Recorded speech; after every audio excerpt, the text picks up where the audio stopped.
Our 2013 CES coverage is powered by Ford. Go further.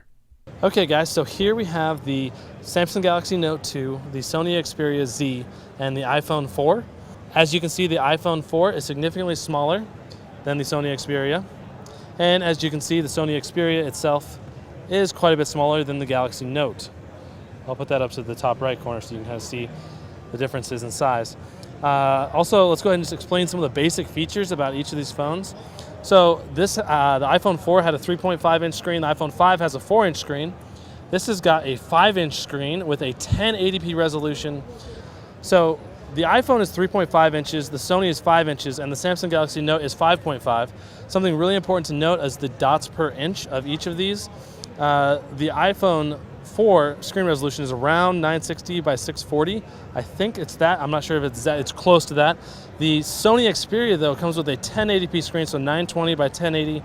And the Samsung Galaxy Note comes with a 720p screen, which is surprisingly good for the size. We're going to go and put the iPhone aside for a second and focus on the Samsung Galaxy Note and the Sony Xperia. Both comes with quad-core processors.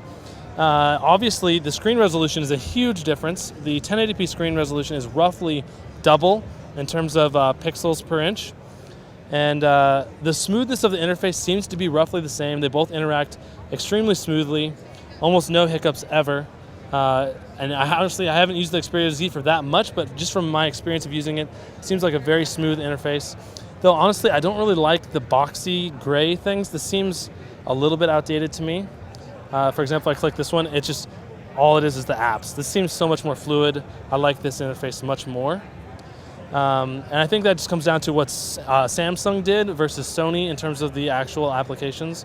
Another thing important to note is that we've got proprietary buttons on the bottom here with a back button and an options button and a home button, whereas the buttons on this one are actually the back button, home button, and multitasking button are all built into the device. So the device screen itself, there's no buttons along the bottom, there's no home button. So that's really important to note. Let's go ahead and tilt this to the side and take a look at what options we have here. Now the Sony Xperia Z has a power plug here that is completely sealed off. Like if you notice right here on the Samsung Galaxy Note, there's a hole there. That's where you put the USB to charge it. But the Sony, what they did is they made everything watertight. So basically it's a waterproof phone that you can completely submerge as long as all the ports are sealed off. Let me go ahead and see if I can pop one of these open so you can see the inside.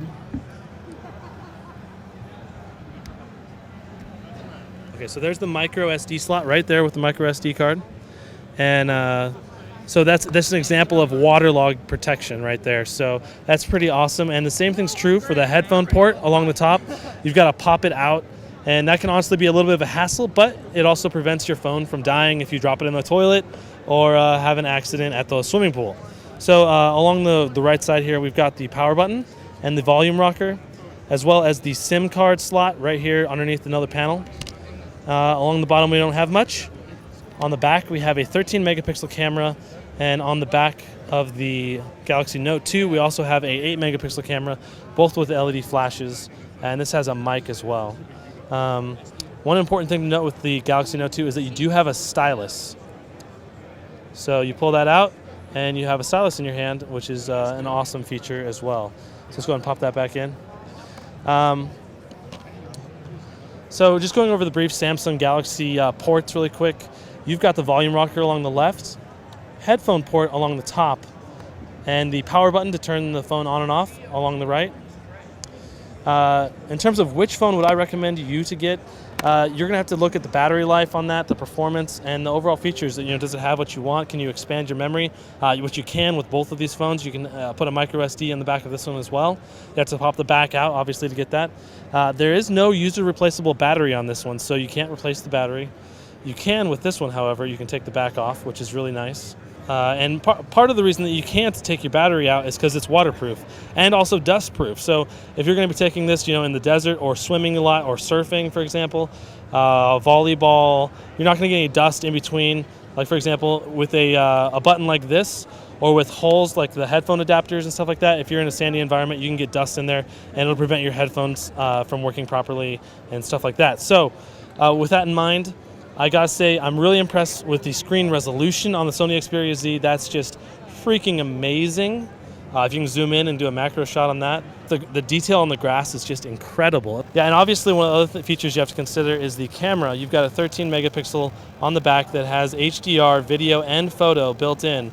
So that is something that you have to keep in mind, that if you're going to use HDR on the Samsung Galaxy Note 2, you have to download a third-party app to be able to use that. And obviously the detail on a 13 megapixel camera is quite good. And obviously we haven't been able to fully test these in terms of the actual camera quality itself, but from the overall impressions and the way they talk about it, it's supposed to be pretty amazing. But obviously you can't always trust what you hear, but just the way they talk about it, it's supposed to be really amazing. So anyway, guys, that's a comparison of the new Sony Xperia Z versus the Samsung Galaxy Note 2. This is my personal phone. I'm rolling with it right now. But honestly, the 1080p screen on here makes me take a double take on which phone I'm carrying. So anyway, guys, I hope you enjoyed it, and we'll see you guys later. Thanks again to Ford.